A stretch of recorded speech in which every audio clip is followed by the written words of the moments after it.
Two, one, begin. What's up, everybody? Welcome to the world's best podcast. What up? What up, nerds? Welcome to the Nerd Show. The weekend is the weekend's over. I had a good weekend. What about you, Reno? Dude, it was great. It was great. I had a good weekend. I went to update for all our listeners. You know, I know you're tracking us pretty hard, but I have a girlfriend.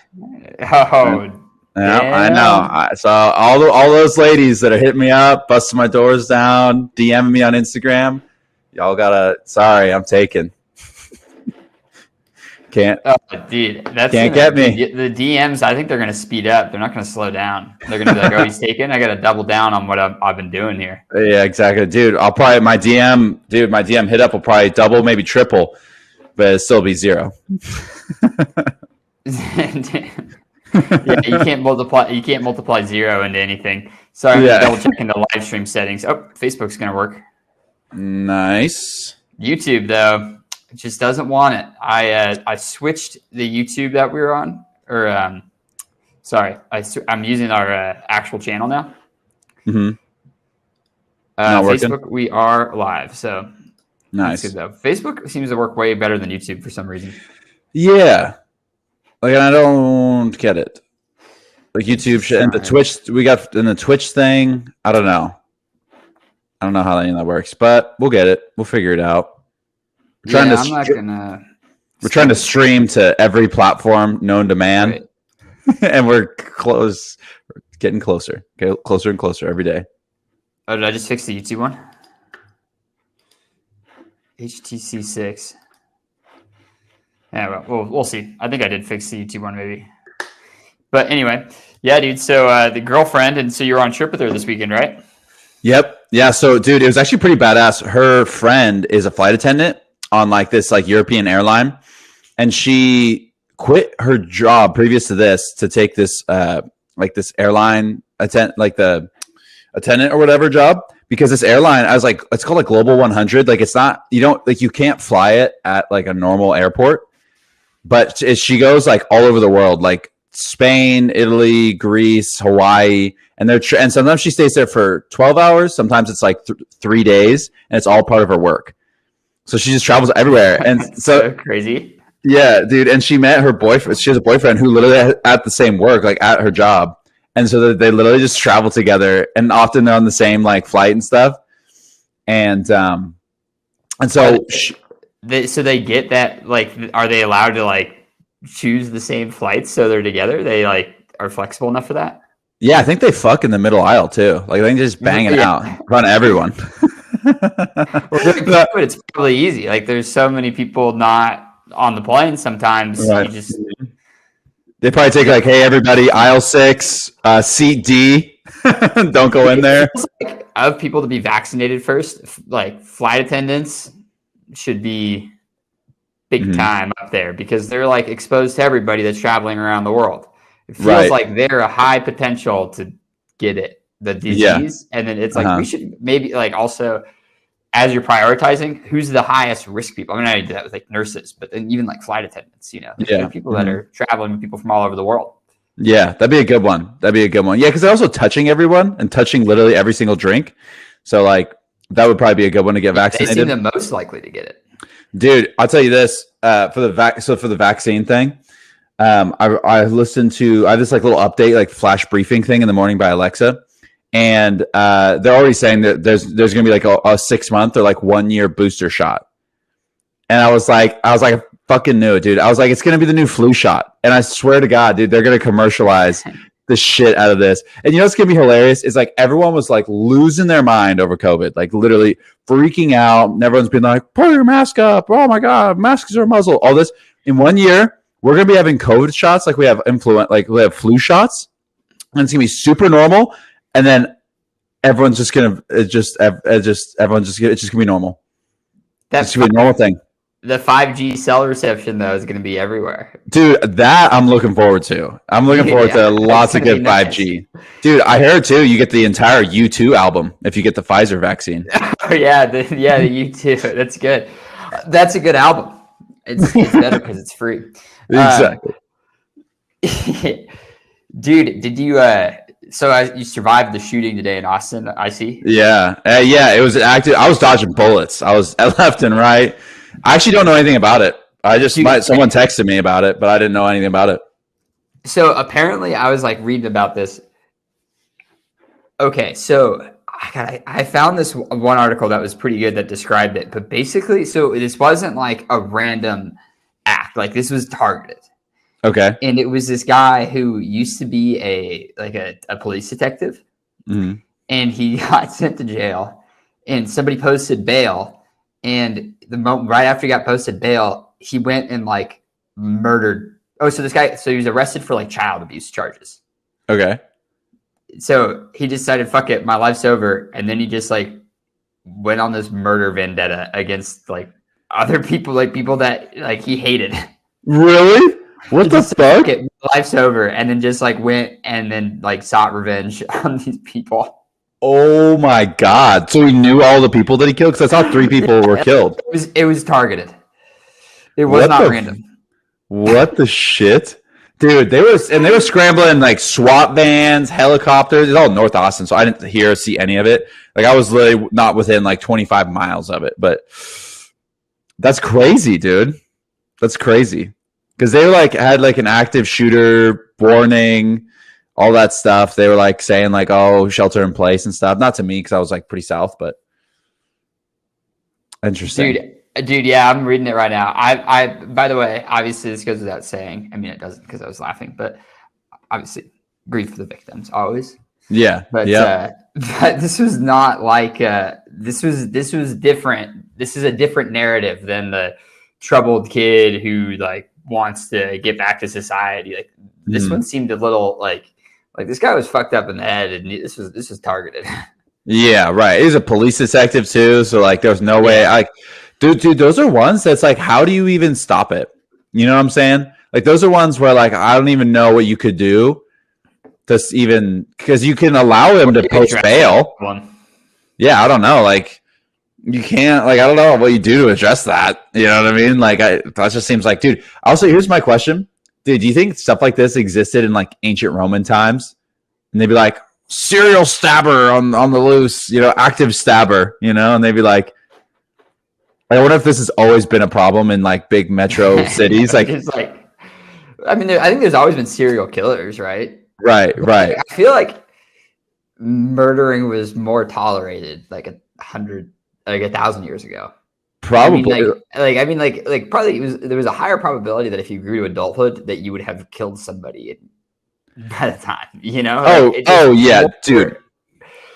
Dude, in 50 AD. Yeah. In 50 AD, you were killing. Sorry. Go for it. Yeah, you're spending some time. Like if you were a soldier, like or anything, like it just feels like sometime in your life you'd just be in a brawl fight that got like people got murdered. Yep. Yeah, dude. It's pretty nice to like not walk around worrying about being murdered. It's pretty nice. I mean, you have like these like shootings and stuff, but if you look at how many people die a year, like the probability that you're in one is like astronomically low. Yeah, dude. No, like it's safe as fuck.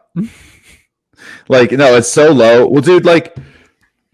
I mean, we just like things are just so peaceful as you consider like the vast amount of humanity, dude. It used to be that people literally, if they saw other people, just like killed them. Like they just, like oh man, because have you read like you know the book Homo Sapiens? Maybe is that the history of humans? Yeah, I think that's that one. It's like the history of humankind or whatever, like Homo Sapiens of Homo Sapiens. But they talked about that how like. The primal tribes would go in and like you'd run into a tribe of Neanderthals and they'd be like, nah, dude, we're fucking everybody up. This isn't a cooperative game. No, dude, it's not a co-op. Fucking everybody up. It's not co-op, dude. It's you. Yeah. Dude, they talked about that in that book. I think if I didn't read that one, I read a similar one. But they basically did read that one. It was a while ago. I think we both read it. It's recommended all over the place by so many different people that I follow now, which is it's really good. It was really cool history, but they they talked about that like the concept that they basically they killed all the Neanderthals, like Homo erectus, all the different like there was like 7 different kinds of humans dude, Homo sapiens came on and we just fucked up everything. We literally killed every single other. Dude, we killed anything, baby. Dude, we like if they look.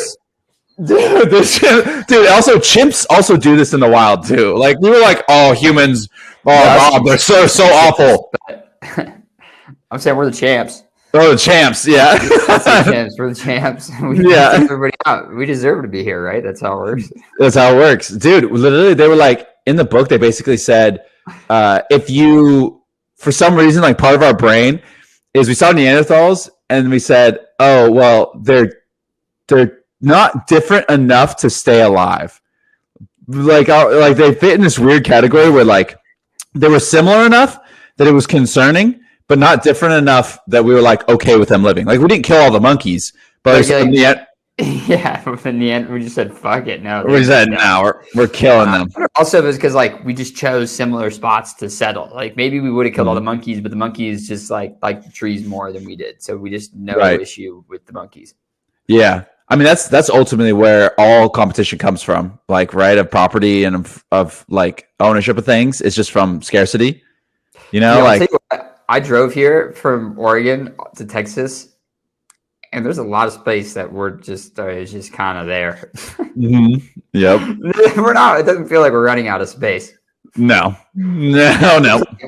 And I was just going to where the roads allowed me to go. Like there was places where the roads there's just not roads that go there. Like it just like there's a lot of this earth that's just totally untouched. We better claim it and take it over. Beat Mother Nature. Yeah, dude. And we literally only live by the water, except Dallas apparently. But but we're literally all humans. It's like what 90% of the population lives on the coast, and the other like 10% basically lives on all the rivers and lakes. But like most of the world isn't like next to the water, so like there's tons of space with water just under it's just in the ground. We just go down, we get it. Dude, it's like I was talking about how like I saw this sign that was I don't know where I was, some just trivia thing about Dallas, and it's like a restaurant or something because I'm in Dallas, so there's lots of trivia things about Dallas around. But it said Dallas is the only major city in the U.S. that's not built on a river or an ocean. And I thought, well, why did they build this city? Yeah, why build it? It feels like water is a basic need, like just from an engineering perspective. Yeah, it doesn't seem like the best place for the city. No. I don't know why Dallas came to be. I need to find that out now that I live here. It feels like I should know the city history. Yeah, get a city history going, dude. No, you should. I'd be curious. Like maybe there was like a well or something. Well, like a well, as if a well could like in fucking people that live in Dallas. But like, I wonder what people. About the 9 million people. Yeah, like where's the water then? DFW area. Okay, Dallas Fort Worth for those who are not Texans. I think that's the airport thing is DFW too. Oh, okay. Yeah, dude. Yeah, I wonder why they built. Like, what's your water? Do you know your water source? The sink. Yeah, dude. Okay, dude. I want to tell you this funny conversation I had with my dad. So my dad was like, "All right," after the ice apocalypse in Texas, he's like, "All right, Reno, like you need to be ready." He's like, "If you need to be ready, like, what would you do if the power went off and it never came back?" And I was like, "Dad."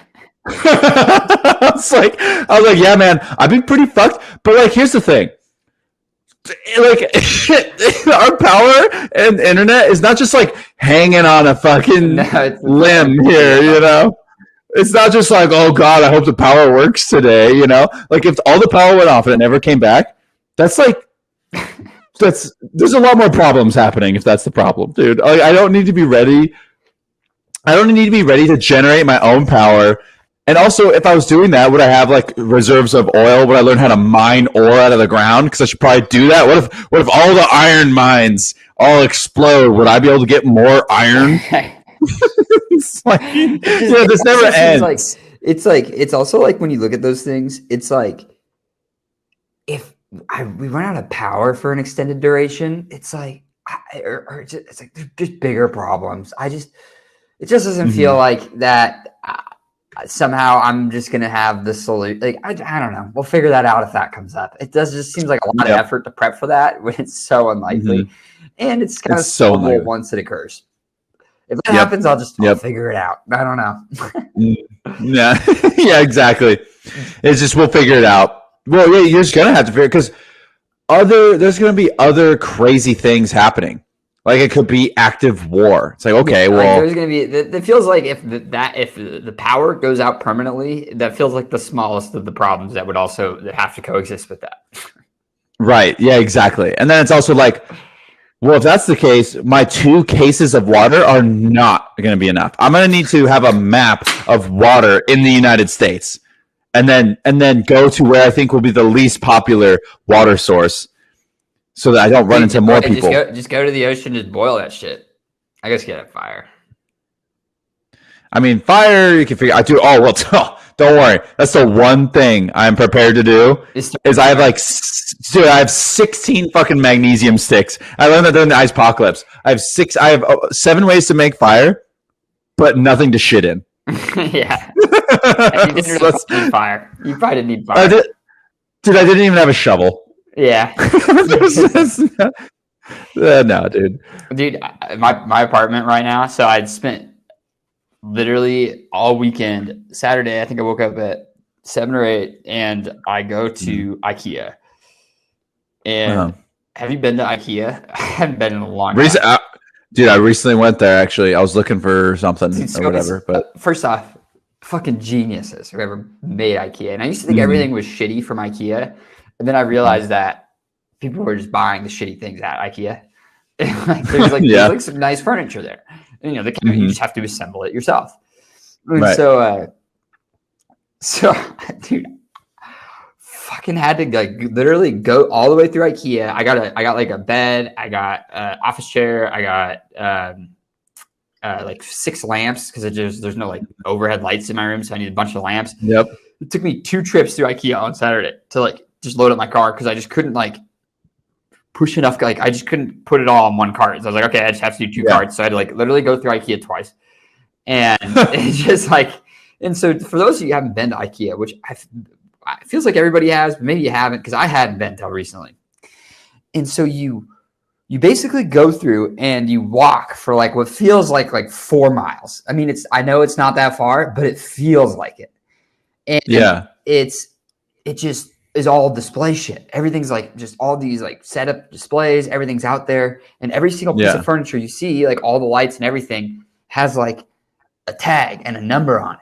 And so if you like something, you take a picture of the number, and then at the end, you go to this like massive warehouse. And then your number is like the key to finding the item in the warehouse. But there's oftentimes more than like one box you need to get from the warehouse. And so you gotta like wander around and like grab all the shit. Then you get home and assemble it. And just whoever made the instructions to assemble, I've done a lot of IKEA furniture. Dude, they're so good. Except for yesterday, I finished my bed. Then I had this tray, like finished it. Like my mattress was in there. And I just had a tray of like screws and like bolts and stuff. And I was like, where were these supposed to go? Oh, no.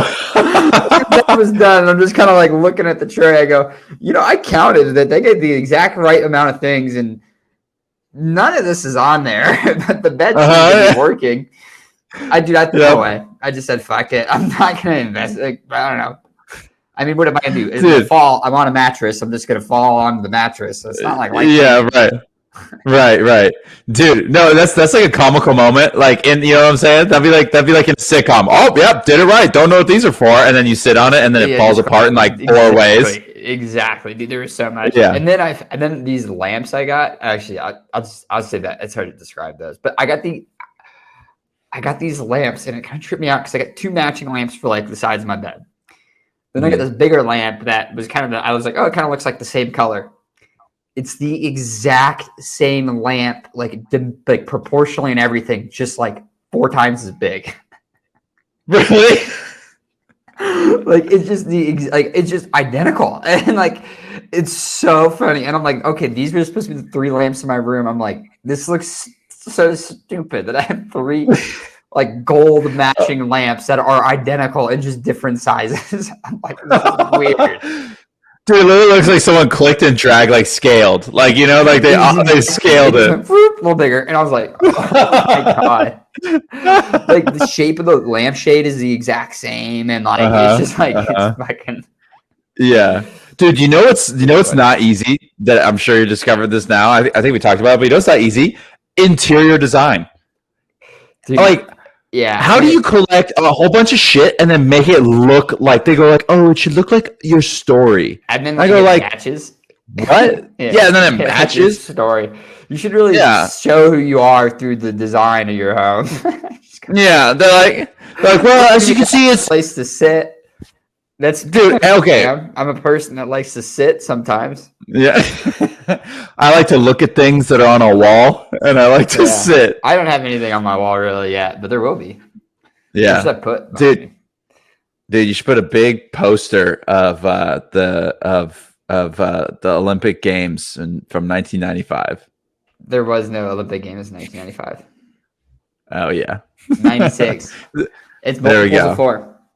Yeah, there we go. And then obviously 2 now, but before they like switched it to summer and winter, it's multiples. Yeah, I don't know why. Oh, what are they doing here for this? Has the Olympic Committee announced what they're doing for COVID? Because there's supposed to be Olympics this year. So are they this year? Oh, last year. Are they this year now? That's what I heard. Because I think there's Summer Olympics. They're supposed to be in Japan, right? It's like Tokyo. Yeah, Tokyo 2020. Oh, here's July 2021 Summer Olympics in Tokyo. That's exactly what it is. That'll be a good one. Yeah. Dude, should we go to the Olympics in Tokyo? How much are tickets? Dude, let's look at tickets. Let's fucking go to the Olympics. Tickets to Tokyo. Because I don't know about you, but I've always wanted to go to Japan. I don't know, for some reason, I think it'd be super dope. Konnichiwa. Ni hao. Or no, that's Chinese. Fuck. Yeah, you can't fuck that up either, because Asians hate other Asians. They do not fuck with other Asians, China dude. Don't have a good history. That's for sure. Dude, they do not. They are not about it. Like, here's what's weird. Why do we give a fuck what like the history our nation care? Like, it's just like, look, all those people are dead. Yeah. A battle. Yep. Voluntarily being dragged into a battle that's kind of just like not ours. Yeah, dude, that's such a good point. It's like we're all like, on the same side, the side of humans. Right, yeah, exactly. Why do we have to be like, oh well, you guys attacked us 200 years ago or something? It's like, dude, how about we all just let it go? Let's all just let it go and fucking work together. But there's other impending threats from the exterior world that are not human. It feels like we should band together and solve those. Yeah, exactly. We're like worrying about here's one along the same chain. I had this thought today. Why do we still have this conflict with Russia? Why are Russia and the United States? Why do we still have a conflict? What's that all about? I don't know. Why are we still conflicting? They have bots now where they're trying to control our elections and they're trying to hack us and we're hacking them. China too. China kind of says. Oh, well, and China. Well, the China one, I think that has more recent history where it's like kind of makes sense. But yeah, that one makes more sense. The Russia one? But the Russia one? I'm like, yeah. And then they're like, they're going to invade Ukraine and we're like, we're going to defend Ukraine because we fucking hate Russia. Dude, why do we care? Why do we still have this conflict with Russia? Like, I don't know. The reason it does feel like it's probably bigger than what we're saying, but at the same time, like maybe not. Right.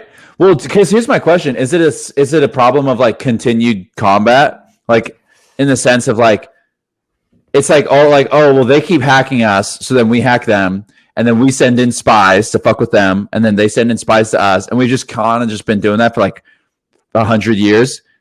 Maybe we should just like stop and let it go. Reno, you sound like a Russian spy right now. I mean, I am. I did one now. That's the other announcement I have today.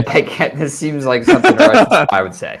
So yeah, dude, well, I'll tell you what, Russia, here's the thing. We need to stop at the same time, but it'll never stop. It'll never stop, unfortunately. Because, dude, how do you stop it? If two people are hacking each other, like subversive maneuvers, like secret, like it's easy to stop like shooting each other, but it's hard. How do you stop spying on each other? Because if you're the one who doesn't do it and the other one keeps doing it, media Like, how do you stop that shit? Like, how do you stop this? Like, yeah, no, it's different. You know how? Dude, you just as an independent citizen, you just step out. Whatever. I'm just gonna live my life. Yep. Maybe Russia will be involved in it. Maybe it won't. That doesn't really feel like something I have a lot of control over. Yeah, no. That's true. I have no control over that. I have no control. It seems like, well, maybe Russia invades, but I'm sure as hell not going to stop it. Dude, I guarantee you, there's a couple of people in my life who are they're still like all in the news and shit, and they'll listen to the news, learn like 2 like facts and make them seem like they know what they're talking about, and then they'll get really fired up about world events. I guarantee you now, because the Russia, like I'm hearing about this news that Russia is like pretty much, I don't know, they're basically putting a bunch of soldiers on the border of Ukraine, and then we were going to basically defend Ukraine. And then I guess Congress decided, like, wait a minute, why do we care about Ukraine? We're not, like, why are we getting involved in this shit? I guarantee you, dude, someone's going to talk to me, and I don't care about it. I can't affect you, Russia, but I guarantee you someone's going to be like, no, Reno, you should care. These are big world events. You need to be listening in. I like to pay attention and follow world events, but it's like, it just is not really I'm not going to get emotional about it.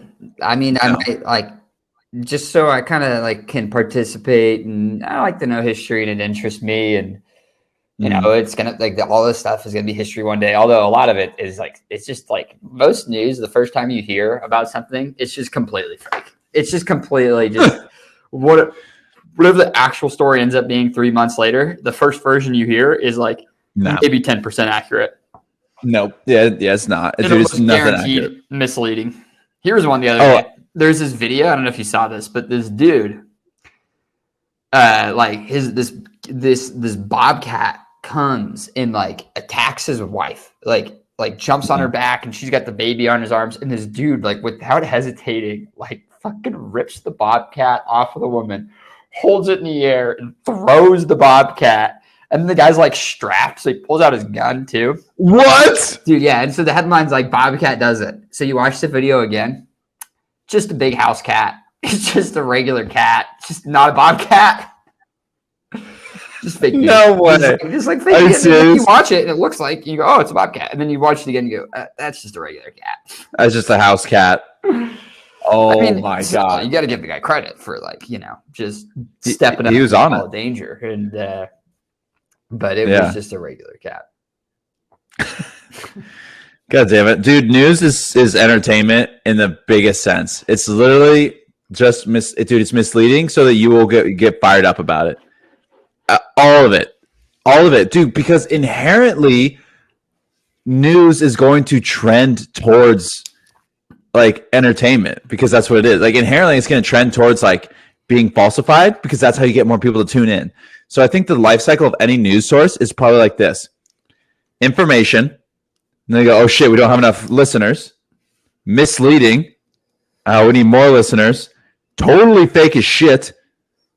And then people stop tuning in, and then someone makes a new news site, and then it all starts again, because they go, it's bullshit, all this fake news, but we have real news. And then you're there again, and then you start needing more people. So you start misleading, and dude, I think it's all cyclical. Like news is cyclical. I had a prediction day of what media is going to look like in the future. All right, let's hear it. So, because I'm getting real, and I obviously, as you know, I follow just a ton of news. Like I just think it's really interesting. I follow news, and I really kind of do it through this lens of like just trying to figure out what's being presented is factually accurate, which is like most of it ends up just like nope, wrong, or at least like heavily misleading and doesn't end up being story. Yeah. But what the world clearly needs, and I remember, I don't know where I read this, but it was like somewhere recently I read like, what's the difference between being like a talk show person or like what's the difference between working PR and being a journalist? And PR is a journalist posts shit that is when you write something that somebody else doesn't want written, right? And we do need journalism, right? We need people like going in and finding these stories. Like, you know, a great example is the Spotlight, you know, the Boston Globe when they uncovered this like Catholic priest thing. Like that's like some undercover, that's some journalism that's just like good for the world. Just it's like uncovering these like nasty things in society. Yeah.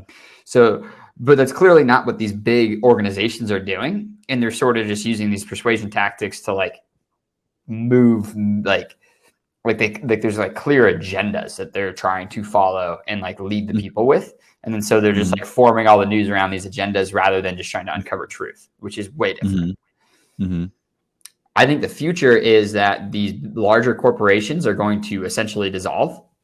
And because of the power of social media and that any individual can just like reach the world, it's going to just be like independent journalists that essentially like that run shit like on locals, more or less. Essentially, like they'll be able to like post their headlines, like post their story, and then just like have like a private, $1 a month subscription for their hey, this is the content I produce, and like check it out. And so like you wouldn't even need that much of a following to start doing it. And then, like if you get bigger articles, you could like find a way to distribute them at a larger scale for cheap. And so it's like, or like just like have, and so it's like I think that, and I think this is true for most business models actually, that it's going to move more and more toward the individual. But for journalism specifically, I think we're going to see, because independent journalists can still like get to the place where they know things are happening. They can still write the story. They can, and then they can just like have their opinion, and then you just can like watch a few, rather than have like,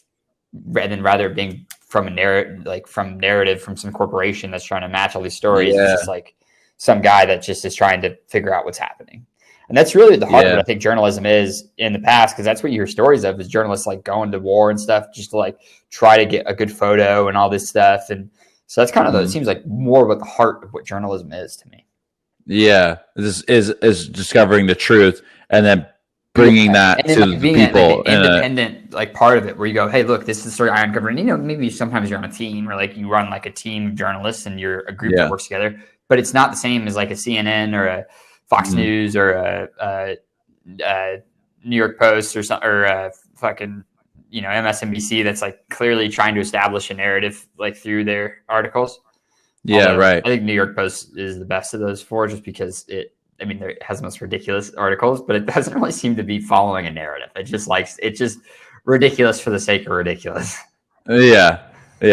Like at least they kind of like, well, they admit it, but at least they're kind of, they're like, hey, listen, we just do ridiculous shit. Like I love following them on Twitter because the headlines that they put out are the most absurd, and they're really clickbaity. But like when you look at all the headlines, it doesn't seem to be like following any narrative. It's just like whatever's ridiculous, whatever sounds ridiculous. Whereas like CNN, like you look at all their headlines and you go, there's a clear narrative here. Oh, 100%. 100%. Yeah. Dude, I think that'd be cool. That'd be a cool future of with locals. Because I like the locals platform, where you basically you follow a person and then you have to pay to follow them. I kind of love that, because then you list with other followers of that platform. Yeah, because then there's no trolls there, and then also what's nice about that is like they get paid. You like the person gets the money.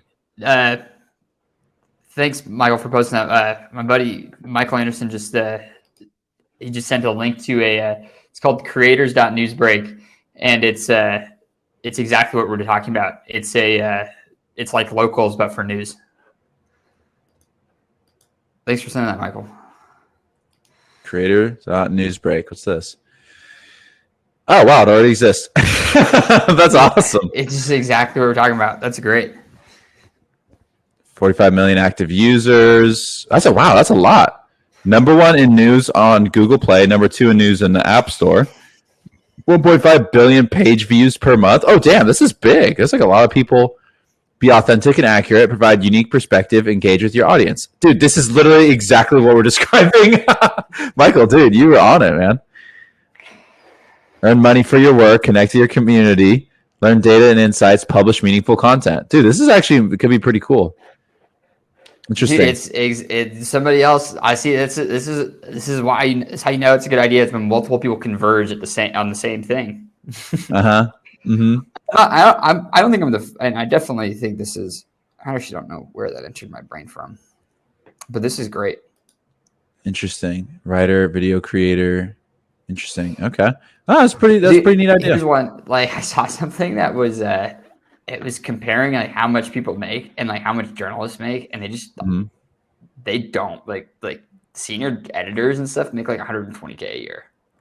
Really? They don't make a ton of money. That's a senior editor. That's like the position. It was editor. I might have been senior writer or something. I don't know if it was editor. I could have it wrong. Yeah. But they just but if you could do it independent, you could make, if you were good, you make so much more money. So much more money. Profited directly from the consumer instead of like just being another writer at the company. Like stand to gain so much more. Yeah, dude. So I actually sort of get the like the gripe about like having the head of the company make so much more than employees within. And while I think for a long time it's been the best system, it's sort of changing now that it's like that you can leverage your own value onto society. Yeah, just through internet, through like internet, it just changes everything. And now like social media and like all these things just like totally change how we're going to interact as humans. And I think it's getting better.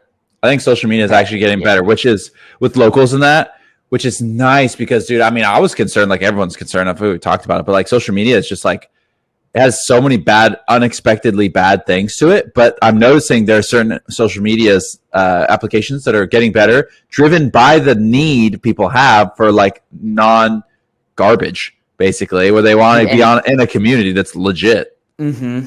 Dude, and the other thing is I saw this take the other day, is that live streaming, like what we're doing right now, is becoming so much more accessible that it's like with Clubhouse and stuff too. It's like anyone, and this is where I actually saw the potential for Clubhouse for the first time. And for those that don't know what Clubhouse is, it's basically an app where it's like it's everything's like based on live. So you just invite someone to a Clubhouse room, other people can join. It just like goes on, posts, like says that it's going on right now. It basically anyone that's a figure, like, and if you're a politician or anything, or you have to step in front of this like unfiltered live place. And so like now it's the social media, it can't just all be curated content.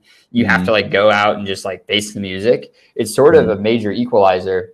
And it also changes like because like nobody's like, it also changes I think cancel culture too, because if you are live all the time, you know, we're going to have to way lower the standards of what you're allowed to say and not say, because if you're live and it's not like thought, like, you just things slip out in the moment, changes everything. And it, like, you could just like how easily people could take things out of context and make you canceled. It's like, that's just not going to happen.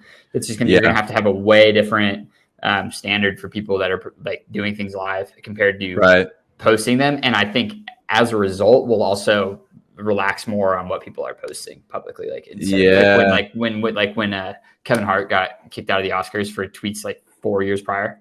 Yeah. Right.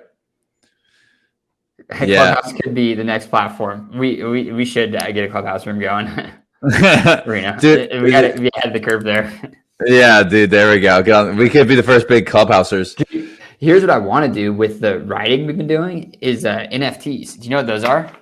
Yeah, the non-fungible tokens. It's like how you pay and collect art, right?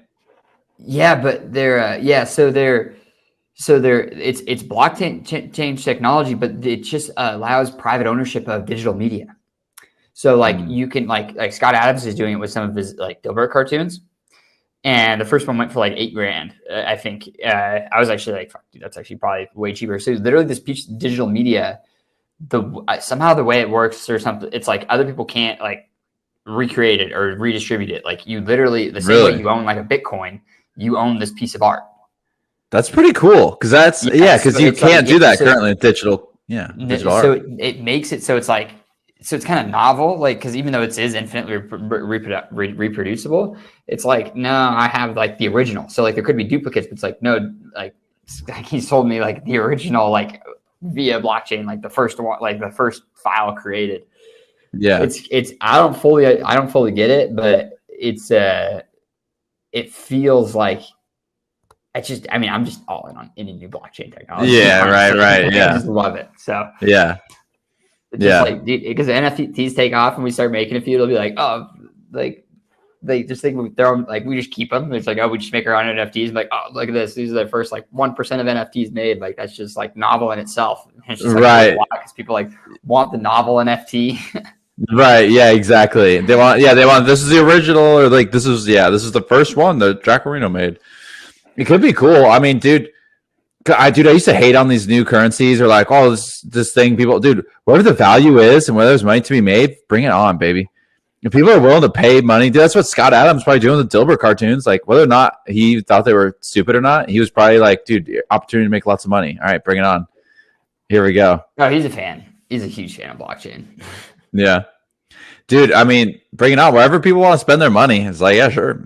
If they want to pay for it. Dude, and also like, it's like owning anything. Like, I mean, if you could have a perfect exact copy of, if somebody made an identical copy of the Mona Lisa, it wouldn't be worth that much. Yep, exactly. Literally like perfectly identical, and you couldn't tell the difference. It's not worth anything. Yeah, exactly. So it's like, why? It's like, so that's like already true in the physical world. Why can't it be true in the digital world? Right. Yeah, that's true. It literally already doesn't make sense in the physical world that we prefer one. Right. Why can't it be true in the digital world too? Right. And all you got to make is a scarcity. It's just you make some good scarce, and then people will just pay a lot for it. So just find something valuable and then make it scarce, and then people will pay stupid amounts of money for it. Like diamonds, like De Beers Diamond Co. They literally took diamonds, and then they're like made people really want them, and then we're like, oh, actually, there's not that many of them. So what are you gonna do about that? So we could do the same. You could do that same concept with anything. We could do that with like art too. We could just be like really pump up the like hype people up about some like thing we make, like some art, and everyone's like, oh, I want it, and then we go, oh, there's only 5 of them. And then people are going to be like, I'll give you $5 million. Yeah, no, exactly. Just drive any form of scarcity. It just drives value. It's, dude, yeah. I mean, it's like we need basic supply and demand. We need to leverage that somehow. We need to leverage that concept somehow because, like, dude, people, even if they perceive scarcity, they will freak the fuck out and they will start spending money on things that aren't even that valuable to them. Like people like, dude, here's one: toilet paper. Why did we all buy up all the fucking toilet paper? There was no scarcity. And then people just like, it didn't make any sense.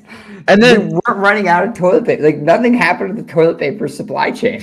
Exactly. No, nothing happened. Nothing happened at all. And but people, and there was no scarcity. People just perceived there was one.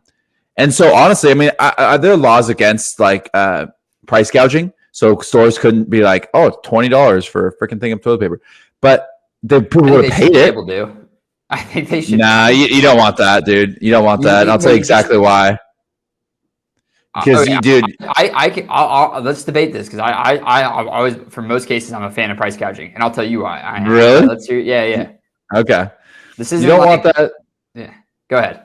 I don't think you want it because you don't want to allow corporations, you don't want to allow companies to like when this stuff happens, if there's an emergency, for them to just basically jack up their prices of like water and gas and like essentials through the roof just because there's like a humanitarian emergency.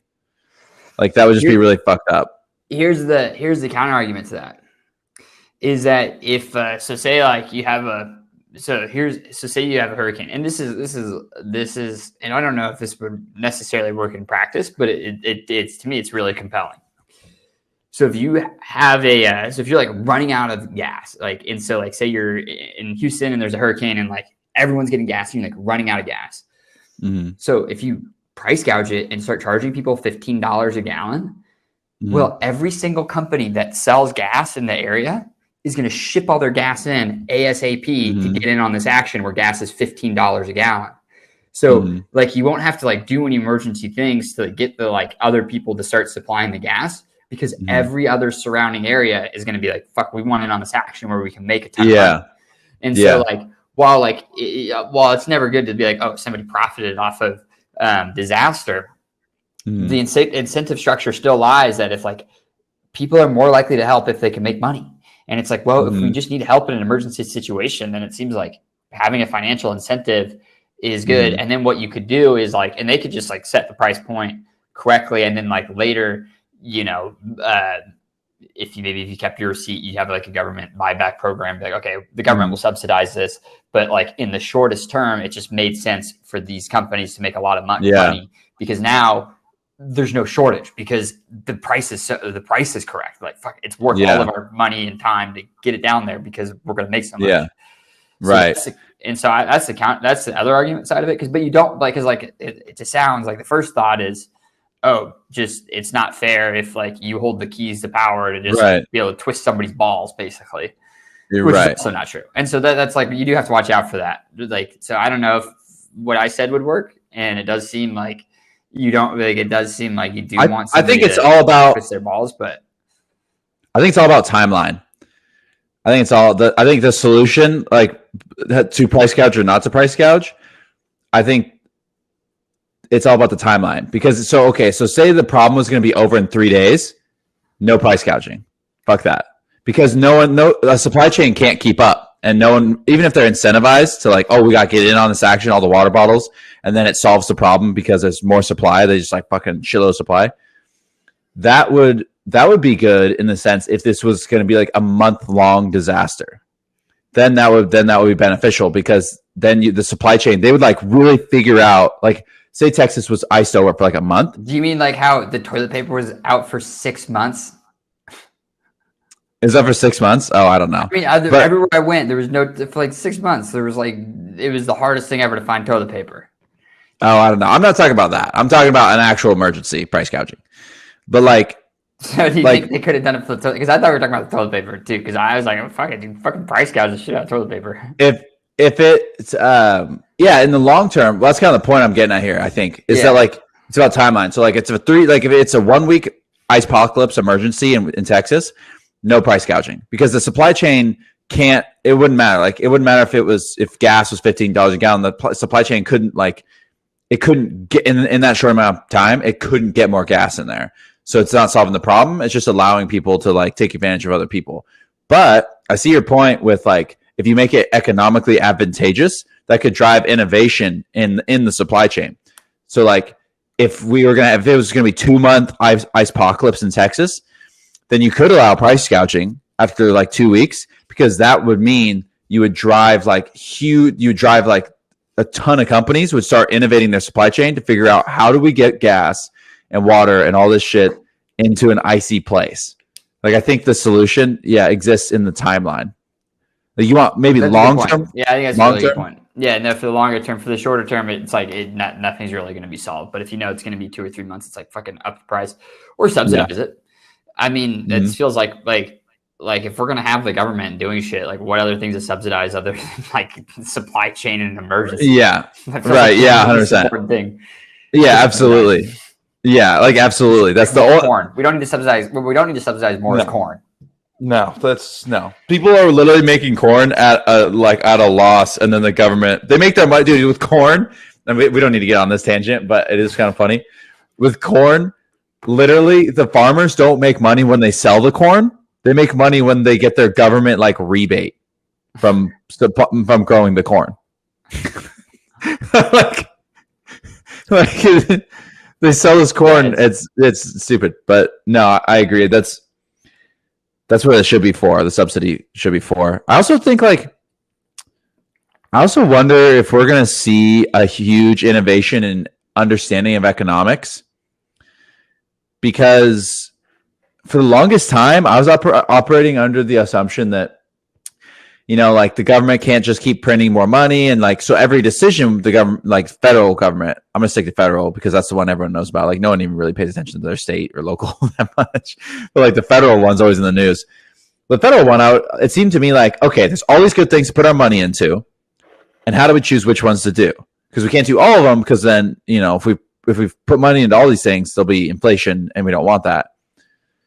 But then over the past 6 months, the United States government printed $4 trillion. So, and then nothing, like milk's not more expensive. So I'm wondering if we need a new macroeconomic model, because apparently inflation isn't to be concerned about anymore. Macroeconomics, Naval says this, and I kind of believe it. It's too politicized. It just doesn't. It's bullshit. Macroeconomics is the world bullshit. It seems like it, dude. I had my whole spiel about. That was one of the whiteboards I made, was about why I think inflation exists. But basically, it's just like the dollar represents another good in the economy. But the reason we can print so much money is because we're becoming so much more efficient at producing goods so rapidly that we would actually be experiencing like the opposite of inflation, where prices would be going down like crazy because we're getting so good at producing it.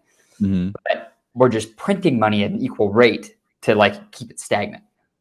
Oh, yeah. My hypothesis, not tested. Interesting. But it's like, okay, we have like, there's two components. It's like you have the pot of goods that's growing, and then you have the pot of money that is like basically expands to match the pot. Like it will just, like dollars become less or more, so it just spreads out over the entire pot of goods. Yeah. And so, but they're just growing at the same rate. So it's just like the fabric of like, if you just imagine like them stretching out over each other, like cover the full surface area and like touch like the same way like oil spreads out over the surface of water, and will just like spread out and cover like a massive area. It's like it's they're just expanding at the same rate. Our ability to make goods is expanding at the same rate we're printing money. That is my hypothesis. No, I like that hypothesis. It's not fucked. And which also just means like we can keep doing what we're doing. I mean, it's like it would just like kind of work for a while. I mean, the problem is though, is all that money stacks up in the hands of like the wealthy people. Whenever you did that money into the economy, it doesn't matter if you just give it to the poor people. It just goes to the rich people. It's just like the way things are structured. Yeah, exactly. Well, that's a good point. With like it's just the natural motion of money just goes to the top. Well, that's the thing, dude, and that was the issue that everyone's talking about, right? Is the rise in income inequality, where you basically have these people who are just like have ludicrous amounts of money, and then you have people who don't. But then, like, it seems like Jordan Peterson put that well when he talked about income inequality, where he's like, you want to have an incentive structure for innovation and working really hard to bring value to people. Like those, like Jeff Bezos, he should be the richest man in the world. He him and innovated so much value to every single citizen. So much value to every single citizen of the United States. Like they should probably be billionaires. You're right. And the world, like they should probably be billionaires. Like, yeah. So, but Jordan Peterson pointed out, he goes, the reason you need a balance to it is because for some reason, humans just like fucking, if there's a big enough inequality, we'll just kill everyone with all the money. Like that's just happened throughout history. Like the French Revolution, they killed all the aristocracy. So money can, I mean, like if I think power dynamics get weird. Like, I mean, if you just think about like if you just have so much money and like just a like spending power, like dude, I mean like Elon does it, dude. He'll just like fuck with the world, like Bitcoin. Tesla price too high, IMO, and just like like Dogecoin. The only reason Dogecoin has any traction is because Elon's been tweeting about it, and Dogecoin has gone up like 20x in the last like 3 months. Yeah, and it was made as a joke, and like the tech's fine. Like it's just like it's kind of like almost perfectly imitates what Bitcoin is, and it's just like a novel thing, right? They just made Dogecoin, and there's no reason you couldn't use it, right? Like it works fine, but the only reason it's got any traction is because Elon tweeted about it. Right. And dude, he could just buy some and then exactly. Dude, I bet that's what he did. That's what he did. I bet he was thinking, he was like, I need more money for SpaceX. What should I do here? Oh, let me Dogecoin. All right, let me buy $100 million worth of that. All right, everybody, Dogecoin's the new thing. Ba-doop. Oh wow, I have $100 million now. Dude, the 1.5. So he spent 1.5 billion on Bitcoin through Tesla in like earlier this year, and if he sold today, he'd make like quadruple the profits they made all of 2020 just from the Bitcoin investment. That's crazy. Dude, 750 million profitable in 2021. Yeah. Or in 2020, and like unrealized gains, he's sitting at like 4 billion. Yeah. Unrealized, but right. And at his level too, he couldn't just sell it. Like that's not how that works. Like if he sold all of it, it would rapidly drop through the floor in value. There's not enough price options like close to the price. He would, but even if he realized it though, I bet he'd get half of it, half of his profits. Right, dude. See, when you're at that too, everyone would bail. Right. And so it's kind of like maybe he wouldn't. If he sold, he might just be like, fuck, I'm in it. If I tried to sell, everyone would bail. Yeah, exactly. Dude, there's another level of There are people who live on a different level of money. Like they understand money at a completely different level than the rest of us do. Like the idea that people have of like, oh, I'll get a good paying job and then I'll just work that, save up money, and then like it's like, no, that's not really how you make lots of money. Like the way you like people used to say, oh, get into engineering, that's how you make lots of money. It's not true. Or like be a doctor, that's how you make lots of money. Okay, sure, like yeah, their salary is typically high, but that's not how you make lots and lots of money. Like here's a job where you make lots of money, sales. That's the trade-off. That's the trade-off is you make lots of dude. So if you want a job to just solely to make money, go into anything that touches money, sales, Wall Street investing, insurance. I don't know, just like random shit. Just whatever is like the closer you get to the person with the money. You need to have a pay structure that is based on performance. Like you need to have like an incremental pay structure that you can like as you improve, it like directly affects the income coming in. That's the only way you ever make money. Because if you just have a salary, it's just kind of like up to somebody else. And if you don't have a very competent boss, then like they're just not gonna and then you got a salary. Like you're just gonna be like like you're just limited based on what they see in you. Yeah. And you got to ask for a raise. Fuck that. You want more money? Work for more money. You know, that's the more efficient. No, but dude, I have this theory of how to figure out what jobs give you lots of money. It's whatever job gets you closest to the person who has the checkbook. So whatever job gets you closer to the person with the money gets you more money. So like sales, you're really close to the person with the money. In fact, you'll shake their hand often.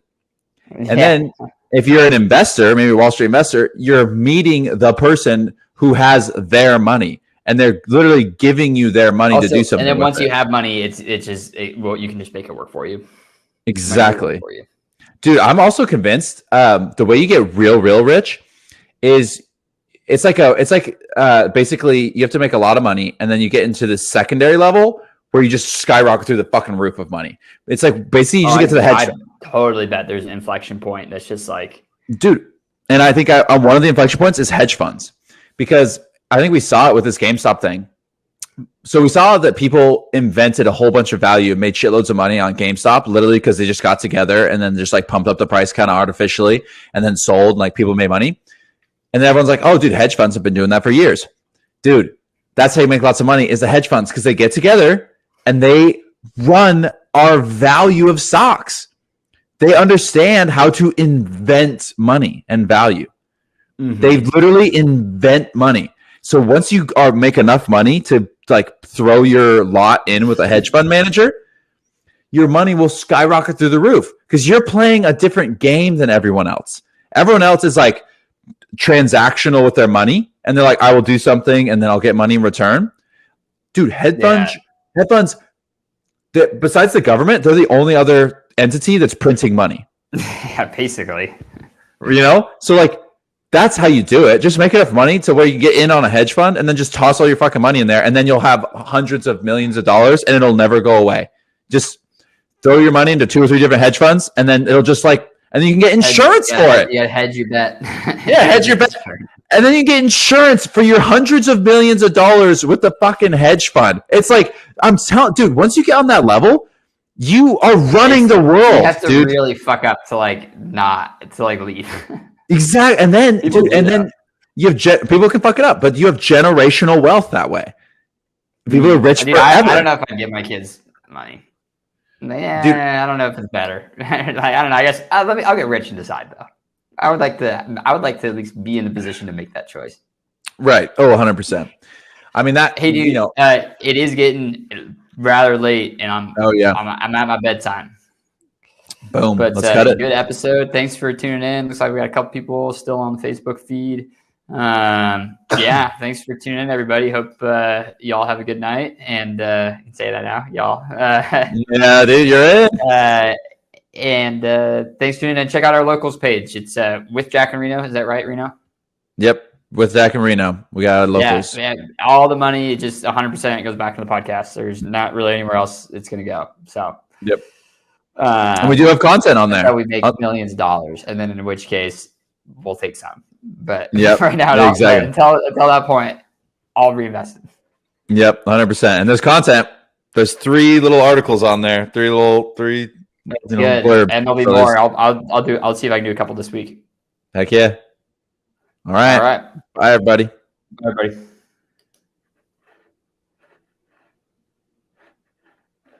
Boom. All right. The recording Nice. stopped. Okay, so it should just upload now, right? I don't think we just got to wait for it to upload. Yeah, we can't do anything tonight. Like, it's gonna take like an hour for it to process and stuff. I will. Well, we'll just figure it out tomorrow. Sweet. I'm texting you and Kevin. I'm going because I thought, dude, there's tickets to Tokyo, $500 round trip. Okay, but how much are Olympic in July? Tickets? I don't know. How much are Find tickets out. to the Olympics? I bet it varies like All a right, I do need shitload. to go to bed though because I'm really trying to be consistent on my bedtime schedule. So Cool. Sounds good, dog. I'm 30 minutes late, so I will talk to you later. And Talk to you later. yeah, Bye.